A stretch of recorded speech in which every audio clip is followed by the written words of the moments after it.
Well, good morning again, Diane. This is Craig Barry and Diane Thurber Walmsley, and we're continuing in part 3 of our series on short sales.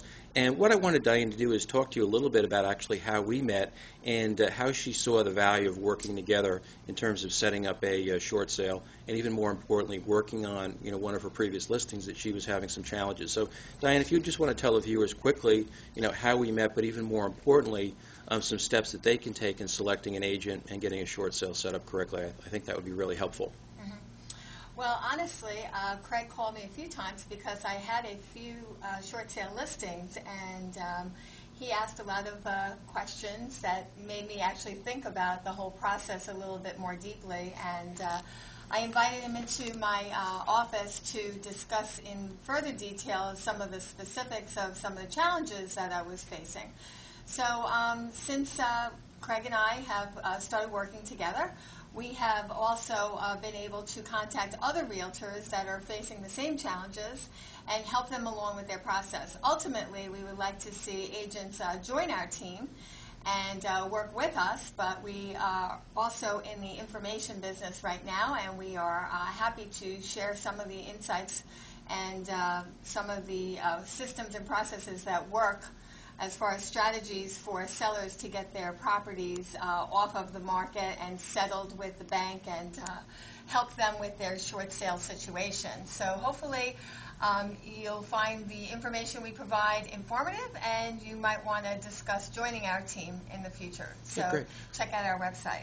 Well, Diane, also, can you tell the viewers, because many of these viewers are going to be homeowners that are currently either dealing with an agent or maybe they've had a listing that's actually expired. So can you tell them a little bit about, some of the services and some of the lessons learned that you can provide them in terms of, reducing some of the delays that they may have experienced possibly with other agents that were less experienced?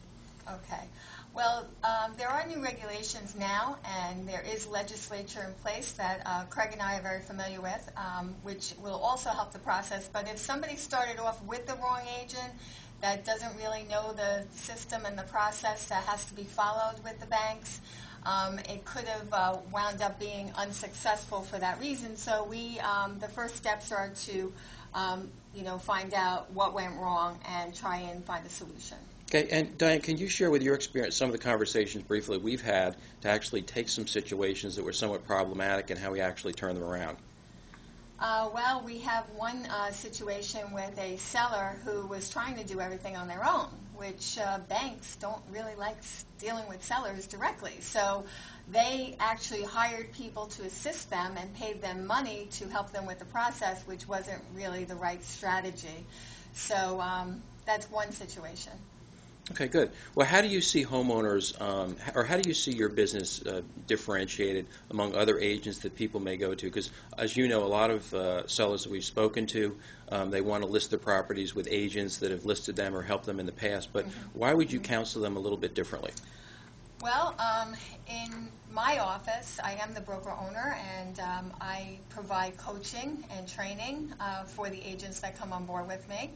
And as far as the seller's best interest is concerned, if you give your property over to possibly a competing broker that doesn't really understand short sales or doesn't really want to be involved, maybe they think it's time-consuming or too risky, their heart is not going to be in it to follow it all the way through.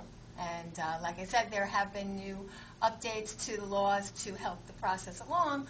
But, you have to have somebody who's committed and who's trained to do this.